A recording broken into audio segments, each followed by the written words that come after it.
चलिए प्यारे विद्यार्थियों, आप सबों का स्वागत है आपका अपना YouTube channel circle point GK जिस पर। तो सुबह के 6 बजे आप लोगों को अभिमन्यु बैच में एक बार फिर से मैं एम चक्रवर्ती आप लोगों का स्वागत कर रहा हूं स्टैटिक जीके जीएस के प्रश्नों के लिए। आज आपका टॉपिक है भारतीय संविधान का विकास काल। ठीक है ना, भारतीय संविधान का विकास काल।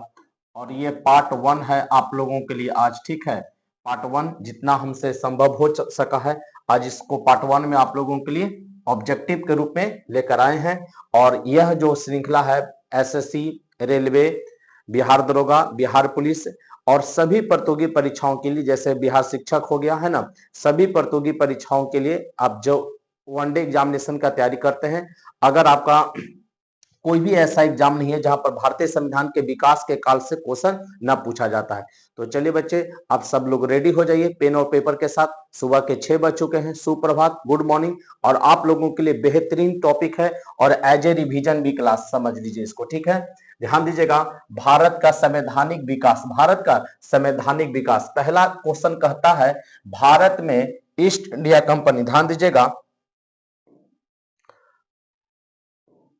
भारत में ईस्ट इंडिया कंपनी की स्थापना 31 दिसंबर 1600 ईस्वी को किस चार्टर एक्ट के तहत किया गया था। ध्यान दीजिएगा, यहां पर दो क्वेश्चन बन गया कि भारत में ईस्ट इंडिया कंपनी का स्थापना कब हुआ था, 31 दिसंबर 1600 ईस्वी को। ठीक है ना, भारत में ईस्ट इंडिया कंपनी का स्थापना 31 दिसंबर 1600 ईस्वी को हुआ। ठीक है ना, महारानी एलिजाबेथ के द्वारा। कौन किया था? महारानी एलिजाबेथ किया था। तो पूछ रहा किस चार्टर एक्ट के द्वारा किया गया था, तो 1600 ईस्वी का चार्टर एक्ट। तो देखेंगे इसमें 1600 लगा हुआ है बच्चे, तो याद रखना बहुत आसान है। 1600 ईस्वी का चार्टर एक्ट ये इसलिए दे दिया गया है कि आपको कहीं कंफ्यूजन हो, इसलिए बता दिया गया है। अगला आसान क्वेश्चन है, महारानी एलिजाबेथ ने ईस्ट इंडिया कंपनी की स्थापना कर किसकी अध्यक्षता में पूर्वी देशों में व्यापार करने की आज्ञा प्रदान की थी। महारानी एलिजाबेथ जो कि ईस्ट इंडिया कंपनी का स्थापना की थी, ठीक है ना, स्थापना कर किसकी अध्यक्षता में पूर्वी देशों में व्यापार करने का आज्ञा प्रदान किया। किसके अध्यक्षता में? तो लॉर्ड मेयर की अध्यक्षता में। किसके अध्यक्षता में? लॉर्ड मेयर की अध्यक्षता में। इंपॉर्टेंट क्वेश्चन बन सकता है, आप लोग याद रखेंगे। ईस्ट इंडिया कंपनी भारत में अपना कार्य कहां से प्रारंभ किया था, तो सूरत से। बच्चों आप सभी भी जानते हैं ईस्ट इंडिया कंपनी की पहली व्यापारी कोठी भारत में कहां खोला गया था? सूरत के अंदर खोला गया था। कहां खोला गया था? सूरत। यह गुजरात राज्य में है। कहां है? गुजरात राज्य में है। अगला, किस अधिनियम के द्वारा कंपनी में गवर्नर जनरल का पद सृजित किया गया था? आपको पता है कि 1773 के रेगुलेटिंग एक्ट के तहत बंगाल के गवर्नर को समाप्त कर दिया था। बंगाल के गवर्नर पद को क्या कर दिया गया था? समाप्त कर दिया गया था। और कौन सा पद लाया गया था बच्चा? गवर्नर जनरल का पद। कौन लाया गया था? गवर्नर जनरल का पद। किस एक्ट के तहत? 1773 के रेगुलेटिंग एक्ट के तहत। और 1773 के रेगुलेटिंग एक्ट के तहत वारेन हेस्टिंग बंगाल के अंतिम गवर्नर और बंगाल के पहले गवर्नर जनरल बने थे। ये भी आप लोग नोट कर लेंगे सभी बच्चे। ठीक है ना, इस पॉइंट को आप लोग नोट कर लीजिएगा। चलिए अगला सवाल ध्यान दीजिएगा आप लोग। अगला सवाल कहता है कोलकाता में उच्चतम न्यायालय, आप सर्वोच्च न्यायालय भी कह सकते हैं, की स्थापना किस अधिनियम के द्वारा किया गया था? कलकत्ता में उच्चतम न्यायालय, सर्वोच्च न्यायालय का स्थापना किस अधिनियम के द्वारा किया गया? 1773 के रेगुलेटिंग एक्ट के द्वारा। 1773 के रेगुलेटिंग एक्ट के द्वारा किया गया। अगर यही पूछ देता क्वेश्चन कि कब किया गया, तो 1774 हो जाता। इसी भी पूछता तो 1774 हो जाता आपका। कि कब किया गया, तो 1774 में किया गया। किस एक्ट के द्वारा किया गया, तो 1773 के रेगुलेटिंग एक्ट के द्वारा किया गया। कह रहा इसका मुख्य न्यायाधीश कौन बना था? जो उच्चतम न्यायालय कोलकाता में खोला गया, इसका मुख्य न्यायाधीश कौन बना था? सर एलिजा इम्पे को बनाया गया था। किससे बनाया गया था? Sir Elijah Impey. बंगाल का प्रथम गवर्नर जनरल कौन था? देखिए क्वेश्चन आ गया, वारेन हेस्टिंग। अब बंगाल का अंतिम गवर्नर भी पूछेगा तो कौन हो जाएगा? Warren Hasting. बंगाल का अंतिम गवर्नर भी लिख लीजिए। अब बंगाल का पहला गवर्नर जनरल भी कौन था? Warren Hasting. किस अधिनियम द्वारा कंपनी के व्यापारिक एवं राजनीतिक कार्यों को एक दूसरे से अलग कर दिया गया था? किस अधिनियम के द्वारा कंपनी के व्यापारिक एवं राजनीतिक कार्यों को एक दूसरे से अलग कर दिया गया? व्यापारिक और राजनीतिक, व्यापारिक और राजनीतिक है ना, व्यापारिक काम अलग, राजनीतिक काम अलग, दोनों को एक दूसरे को अलग कर दिया गया।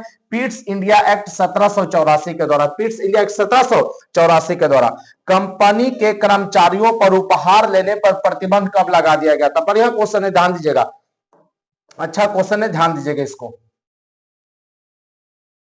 क्वेश्चन कह रहा है आपसे कि कंपनी के कर्मचारियों को उपहार लेने पर प्रतिबंध कब लगा दिया गया? 1784 का पिट्स इंडिया एक्ट, 1784 के पिट्स इंडिया एक्ट के तहत कंपनी के कर्मचारियों पर उपहार लेने पर प्रतिबंध लगा दिया गया। अब क्वेश्चन कहेगा किस अधिनियम के तहत, किस अधिनियम के तहत रिश्वत एवं उपहार लेने पर प्रतिबंध लगाया गया था? 1773 का। रिश्वत एवं उपहार बोलेगा, रिश्वत एवं उपहार बोलेगा, 1773 का रेगुलेटिंग एक्ट होगा, लेकिन कह देगा कंपनी के कर्मचारियों को उपहार लेने पर प्रतिबंध लगाया गया 1784 पिट्स इंडिया एक्ट। इस दोनों बात को अलग अलग तरह से याद रखेंगे, उपहार और रिश्वत, 1773 का रेगुलेटिंग एक्ट, कंपनी के कर्मचारी पर उपहार लेने पर 1784 का पिट्स इंडिया एक्ट। गड़बड़ यहीं पर होता है। ईसाई मिशनरियों को भारत में धर्म प्रचार की अनुमति किस राज्यलेख द्वारा किया गया?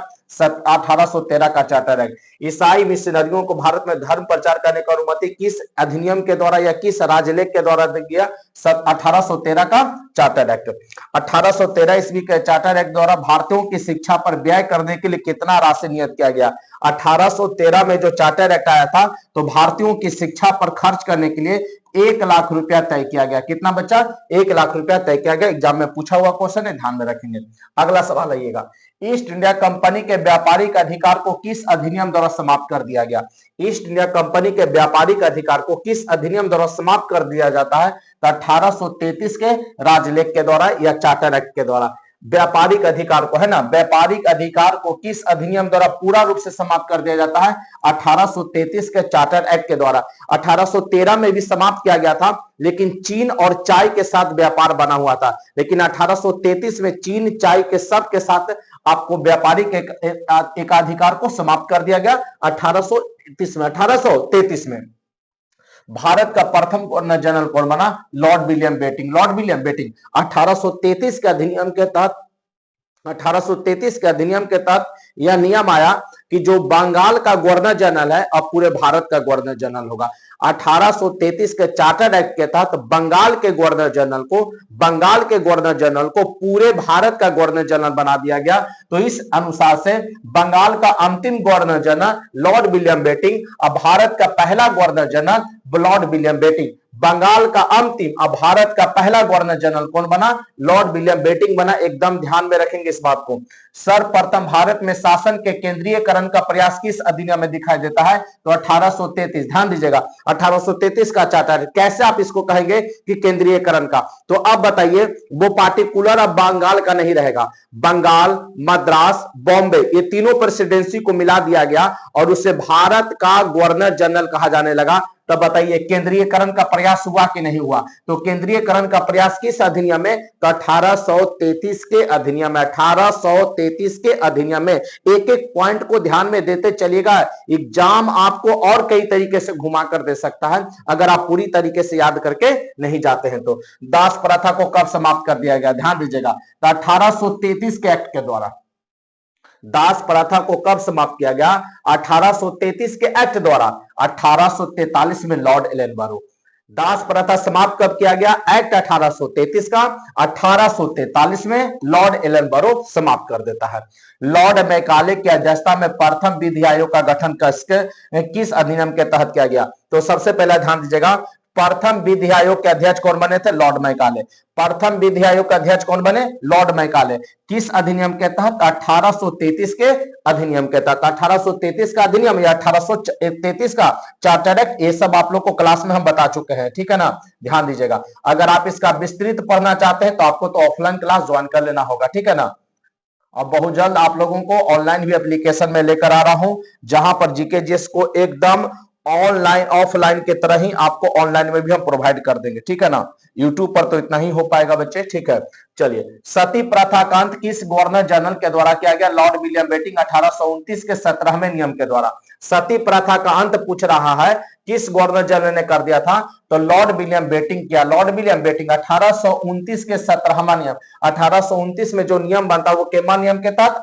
17वां नियम के तहत। तो सती प्रथा का अंत किस गवर्नर जनरल करता है? तो लॉर्ड विलियम बेंटिंक करता है 1829 में। आजादी के बाद भारत में प्रथम विधि आयोग का गठन कब किया गया था? ध्यान दीजिएगा, जब 1833 में देखेंगे लॉर्ड मैकाले विधि आयोग बना, तो उसी तरीके से जब हम आजाद होते हैं तब प्रथम विधि आयोग का गठन होता है 1955 में। प्रथम विधि आयोग का गठन कौन होता है? 1955 में। और एमसी शीतलवाड़ इसके अध्यक्ष बनते हैं। यहां पर देखेंगे 1833 में बने थे लॉर्ड मैकाले, और आजादी के बाद प्रथम जो पूछेगा विधि आयोग के अध्यक्ष तो एमसी शीतलवाड़ बने थे। ये भी क्वेश्चन आपको नोट करके दे दिए हैं, तो ध्यान करके आप लोग इसको रख लीजिएगा। भारत में कंपनी शासन का अंत किस अधिनियम के द्वारा कर दिया गया? 1858 के तहत भारत में कंपनी शासन मतलब ईस्ट इंडिया कंपनी समाप्त हो गया। ईस्ट इंडिया कंपनी समाप्त हो गया और यहां से ताज का शासन चलेगा 1858 से 1947 तक। 1947 तक इसको ताज का शासन कहते हैं, या ब्रिटिश अपने अंडर में यह शासन चलाएगा। तो भारत में कंपनी शासन का अंत किस अधिनियम के द्वारा बच्चों? तो 1858 के तहत कर दिया गया था। पीट्स इंडिया एक्ट 1784 द्वारा स्थापित बोर्ड ऑफ डायरेक्टर्स तथा बोर्ड ऑफ कंट्रोल को किस अधिनियम द्वारा समाप्त कर दिया गया था? पीट्स इंडिया एक्ट 1784 के तहत किसका स्थापना हुआ था? बोर्ड ऑफ डायरेक्टर का तथा बोर्ड ऑफ कंट्रोल, इसको समाप्त कर दिया गया 1858 के अधिनियम के तहत। 1858 के अधिनियम के तहत एकदम ध्यान में रखेंगे इस पॉइंट को। चलिए अगला सवाल ध्यान दीजिएगा। किस अधिनियम द्वारा भारत के गवर्नर जनरल का नाम बदलकर वायसराय कर दिया गया था? भारत के गवर्नर जनरल का नाम बदलकर क्या कर दिया गया? वायसराय कर दिया गया 1858 के अधिनियम के द्वारा। 1858 के अधिनियम के द्वारा आपको बताना है भारत का पहला वायसराय कौन बना था? भारत का पहला वायसराय कौन बना था? भारत का पहला वायसराय कौन बना था? इसका कमेंट करके आप लोग उत्तर देंगे। भारत का पहला वायसराय कौन बना था? इसका उत्तर कमेंट बॉक्स में सभी बच्चे छापेंगे जरूर, ठीक है ना। किस अधिनियम द्वारा गवर्नर जनरल को भारत का वायसराय बना दिया गया? तो भारत का अंतिम गवर्नर जनरल और भारत का पहला वायसराय। भारत का अंतिम गवर्नर जनरल और भारत का पहला वायसराय कौन बना था? तो 1858 के नियम के द्वारा, लेकिन कौन बना था ये आपको बताना है।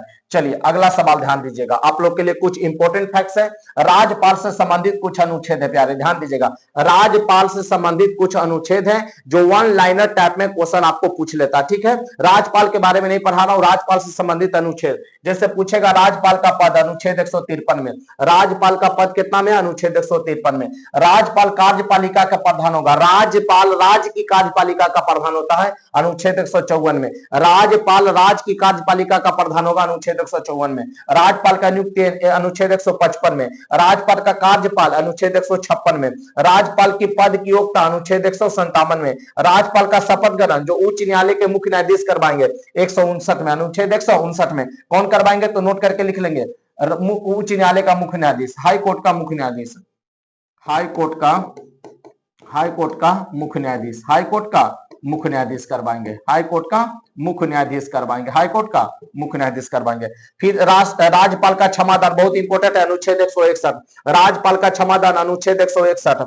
राज्यपाल का अध्यादेश अनुच्छेद 213। राज्यपाल का क्षमादान अनुच्छेद 161 और राज्यपाल का अध्यादेश अनुच्छेद 213। राष्ट्रपति का क्षमादान बोलता तो अनुच्छेद 72। राष्ट्रपति का क्षमादान अनुच्छेद 72 और राष्ट्रपति का अध्यादेश अनुच्छेद 123। राष्ट्रपति का अध्यादेश अनुच्छेद 123। अब ध्यान दीजिएगा, एक ही व्यक्ति दो या दो से अधिक राज्यों का राज्यपाल बनाने के लिए प्रावधान किस संशोधन द्वारा जोड़ा गया? एक ही व्यक्ति दो या दो से अधिक राज्यों का, एक ही व्यक्ति दो या दो से अधिक राज्यों के राज्यपाल होते हैं। देखते होंगे कभी कभी एक ही व्यक्ति है, बिहार का भी रहेगा, झारखंड का भी रहेगा, हो सकता है बिहार का भी रहेगा, उत्तर प्रदेश का भी रहेगा। इस तरीके से एक ही व्यक्ति दो या दो से अधिक राज्यों के भी राज्यपाल हो सकते हैं। यह प्रावधान कौन संशोधन द्वारा जोड़ा गया? 7वां संशोधन 1956 VBI लगा लीजिएगा, ये एग्जाम में आता रहता है। 7वां संशोधन 1956 के द्वारा जोड़ा गया था। आप ध्यान दीजिएगा, राज्यसभा के 4 सत्र, राज्यसभा के 4 सत्र हुआ, ध्यान दीजिएगा। ये आप लोग को पता होगा, बजट सत्र, मानसून सत्र, शीतकालीन होता 3 है, लेकिन बजट को 2 भागों में बांटा जाता है। बजट सत्र प्रथम भाग फरवरी से मई तक, बजट सत्र का प्रथम भाग फरवरी से मई तक। बजट सत्र द्वितीय भाग जून और जुलाई, बजट सत्र द्वितीय भाग जून और जुलाई। मानसून सत्र जुलाई और सितंबर, शीतकालीन सत्र नवंबर दिसंबर। बजट सत्र प्रथम भाग फरवरी और मई, बजट सत्र द्वितीय भाग जून और जुलाई। मानसून सत्र जुलाई से सितंबर, शीतकालीन नवंबर से दिसंबर चलता है। तो चलिए बच्चों, आप लोगों को अभिमन्यु बैच में इतना बहुत है, तो आप इसे याद रखेंगे। कल नए टॉपिक के साथ आपसे मुलाकात करते हैं, तब तक के लिए जय हिंद, जय भारत, वंदे मातरम।